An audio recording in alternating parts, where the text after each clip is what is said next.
What's going on, everyone? Welcome back to this multi-time frame forecast. We're going to be going over Polkadot and USDT. Now, what I want to do is obviously start on the monthly time frame, but before we get started, I want you guys to do one thing, and that's just like this idea. Not only does it support me, but it gives others an opportunity to see this by ranking us higher on TradingView. I'm also going to be starting to do these on YouTube. So let me know what you guys think about that, and we can get straight into it. So Polkadot right here, you can see on the monthly time frame, we don't necessarily have that much history on this particular pair. We can try other ones.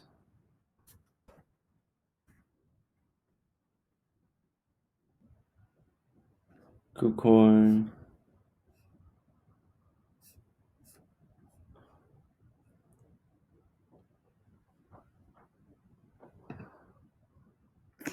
Yeah. So anyways, what we're going to do is, since we don't have that much historical data, we're going to have to read it a little bit differently. So I like to start on the highest time frame possible, so that I can just have a strong sense of where trends are and where relative structure is. So what I like to do is I like to pray and spray, essentially, is what I like to call it, and just pick out the peaks and valleys. And what we're going to do is we're going to overlay some Fibonacci's onto this, and this will allow us to determine whether or not what we're seeing has some relevance. So the way we're going to do this one, for example, is we have two different legs. We have this monthly leg, and then we have this weekly leg. So if we take this weekly leg candle, we can see we already had a near, and if you want some more accuracy, you could always use the magnet tool. Oops. So don't forget you have those tools in your arsenal as well. So you can see here that we're testing this 138 as support. So if that is the case, which would be insane because we've already done this 3 times, this is where our next target would be.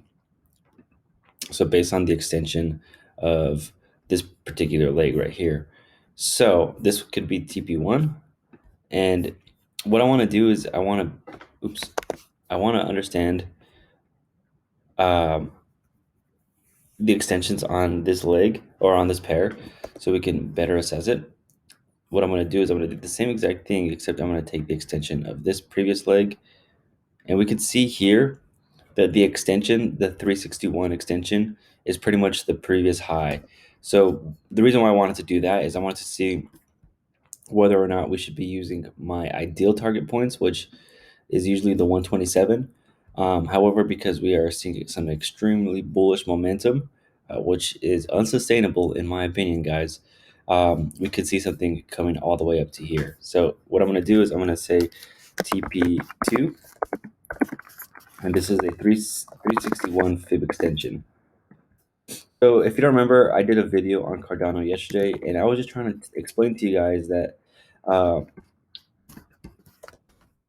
cryptocurrencies behave a little bit differently to technical analysis because, in my opinion, they respond more like stocks because a lot of the fundamentals of the company that's running the coins has an effect on the coins themselves.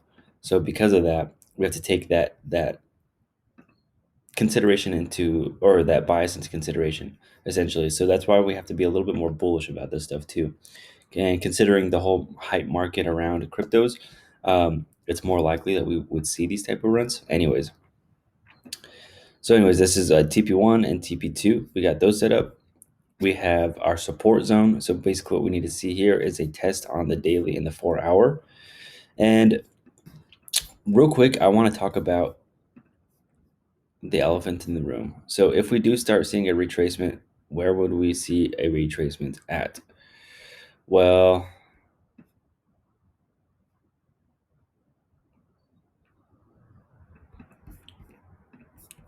you can see here is lining up with the 61. So we'll just mark that up. So 61% plus structure.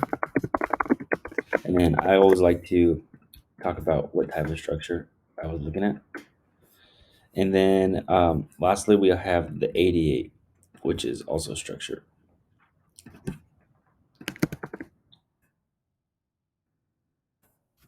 88.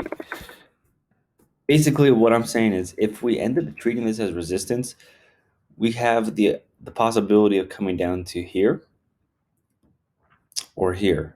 And although that may be scary, especially if you're buying way up here, you got to realize that this is an investment, depending on how you're structuring it. If you're structuring it like a trade, then you should have a stop loss. If you're structuring it like an investment, you should be dollar cost averaging. So every time the price goes up, you're still going to invest. Every time the price goes down, you're still going to invest. So the reason why is because you're looking at this not in the time frame of 1 year, 3 years. You're looking at 10 years plus, right?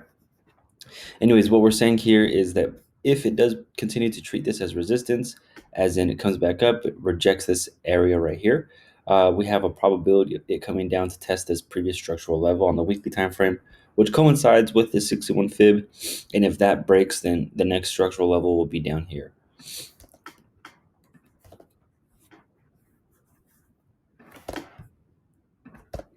But for now, what I'm going to do is I'm going to mark this up for you guys. So this is the 1-to-6 ratio for the traders out there. Remember, it's important to use stop losses. Risk management is important. You guys could have a losing strategy, but with good risk to reward ratio, you can still be profitable. So it's important to understand how to manage your trades, how to manage your risk, and don't be an idiot like me and lose $300,000 trading forex. Okay. So here's that. And then what I'm going to do is I'm going to add a slight annotation right here just so to remind you guys. So if and only if we respect support, look to buy. Otherwise, wait for a retracement and buy low. I'll just say 61%, 88%.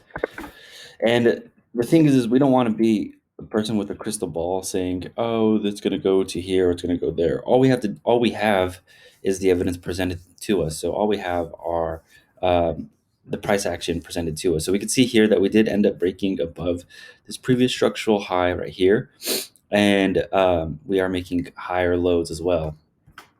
So that's promising for us. All we need to do now is have our contextual environment, a script that I created, giving us a signal, which it already did. And honestly, guys, it's saying it's a good buying opportunity for you right now. So if you are looking at this, for me, it's really scary because considering I'm coming from a forex market, this is insanely bullish. Just to remind you guys, whenever we're trading technical analysis, the more vertical the trend is, the higher probability it is to be broken. So this one has already been increasing exponentially. As you can see here, it's pretty hyperbolic. So if it does touch these next profit zones, it's likely to fall, and the fall might be significant. If we've seen that previously with Bitcoin as an example. Anyways, this is just a quick educational piece teaching you guys how to trade, how to look at charts, and how to understand stop loss, retracements, and take profits. We're going to be going over a lot more crypto. Let me know what you guys think. If I should be doing some videos for you guys on YouTube, teaching you how to do analysis, and going over a lot more of these cryptos as well for you guys. So I'll see you guys in the next video. Comment down below stuff you want me to cover, and I'll talk to you guys then.